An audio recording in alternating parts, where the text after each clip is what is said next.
Hey everybody, welcome back to another video. Today I wanted to discuss why I decided to leave my team Cool Swine. So as many of you know, I played on an ESCA team. I've been uploading the matches. And so after the latest match, the loss on Mirage, I decided to step down indefinitely. I felt that that was better for the team. And yeah, so I'm going to go through why I decided to do that and where the team stands. So first off, we started off the season 3-1, pretty positive.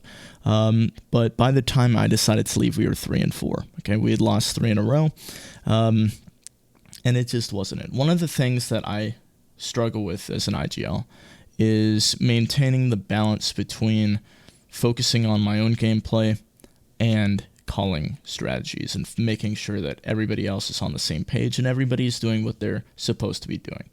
There are a couple different ideologies that, it's either you should completely dedicate to one or the other. They're not incorrect. I just don't abide by them. I feel that there is, at some point or someplace, a balance between the two that's healthy and can be done. So the first ideology would be that, scrims, practices, it's perfectly fine to be focusing on radar all the time, making sure you see what your team is doing, correcting their mistakes, or not their mistakes necessarily, but things that you wanted to happen that they didn't do, or that you didn't communicate well enough. Just making sure that everybody's on the same page.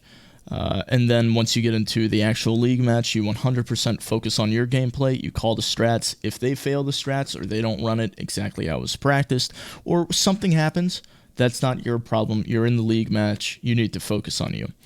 I don't like that too much. Personally, I feel that if there's problems that come up during a league match, first off, they give you pauses for a reason, so you can talk about things. But two, most of the time, problems are somewhat small and easy to fix. Little quick adjustments that can be made. Maybe just switching people on sites that aren't feeling it one day, or something's not going on. I think that those can be done in game, and it would be kind of naive and not responsible to just ignore them during the match and just forfeiting an entire game because you wanted to focus on your own gameplay instead. Then there's the vice versa, which is, let's 100% focus on calling the strats and my stats will suffer. Now, the problem with that is I like my stats. No, I'm kidding. The problem with that is that it's hard to maintain a confidence level. Let's say you're 4-0, but every match, you go 9-22. It's very hard to maintain a personal confidence level. And if you all start losing, you're the weakest link because they just look at the stats and it's obvious that you can't do the balance. So the balance, in my opinion, is the best way to go. That's what I try to go for. But the reason why I stepped down was I felt that I was being lackluster on both ends. I felt that my stats weren't good enough to warrant my bad calling. And my bad calling wasn't good enough to do the same fucking thing. I wasn't calling well enough to say, okay, well, my stats aren't good. And my stats weren't good enough for me to say, well, my calling isn't good because I'm trying to focus on that. I'm not saying that I had bad stats or that, my calling was absolutely horrible, but I knew that something needed to be changed up in the team. We'd just gone on a 3-game loss streak. Most of those games were winnable. There was one where we got absolutely destroyed. Now, is that my fault that we weren't adequately prepared? Probably. And it became obvious that after the 4th time we played Overpass in a row, Overpass was not our map. And I should have adjusted to that earlier, or we should have put more time in practicing Overpass. I thought we did, but we obviously didn't, and that falls on me. So as the leader of the team, I went through, and after our 4th loss on Mirage, I went through and I was like, okay, something obviously needs to get changed up. And I went through and I looked at the roster, and everybody was doing what I asked of them to their best of their ability, and that was good enough. It's not like one of those try your best and it's always going to be good enough. No, they were trying their best and it genuinely was good enough. So when there's no weakest link, that means that I'm the weakest link. That means that I'm not stepping everybody's game up or stepping my own game up enough for us to win. And it is a hard decision to make to, take the bullet, but it's something that I felt was right. I also started to become more stressed out in my personal life, trying to dedicate enough time to the team, and we just kept losing, so I've tried to dedicate more time, which then would cause me to be more stressed because I feel more obligated to dedicate time. Counter-Strike became more of a, not job, but it became something that I needed to do, not something that I wanted to do. And once you cross that boundary, it's pretty difficult to come back from, in my opinion. So let's take a look at the team page on ESEA. So as you can see, they're currently 3-6. I left when they were 3-4. There are 2 losses since I left. They've played with a sub. They've yet to find a 5th. So these losses, completely understandable. Playing with a sub is not super easy, especially when none of them have IGLing experience. But I did sit in their Discord for this Vertigo loss. Their calls were pretty clean. They came back from a pretty bad T side, and they almost won it. So that was cool to see. Now, I somewhat feel bad for these 2 losses. I feel somewhat responsible as well, just because it's something that if I hadn't left, could we have possibly won those 2 games? And in my honest opinion, I think that maybe we go like 1-1, but it's much more likely that we go 0-2 than 2-0. So another reason why I decided to leave was because the team environment was starting to get a little bit more hostile. People were not happy that we were losing. Pikachu surprise face, right? And none of these people are like bad people. I didn't want it to be a hostile environment. Dank, I've played with him for more seasons than I haven't. We're pretty close. I didn't want any bad blood between that. Classic, I played with him last season. I've poured hundreds of hours into Minecraft with him. We're pretty close as well. No problems with him. Squab and Taps, these are new players on the team for this season.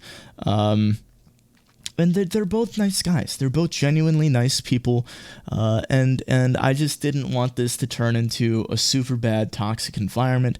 So I decided that I should leave before that becomes a thing, because I could slowly see it turning. And I'm sure that you all watching the comms from the games that I've posted could see that the stark difference between when we were 3-1 to our last 3 losses in a row. We went from having post-match discussions to everybody would just kind of leave the Discord without saying anything. I was obviously getting more frustrated, which is never a good thing. And so I just didn't think that was it. Also, I just want to put out there that I didn't leave the team high and dry.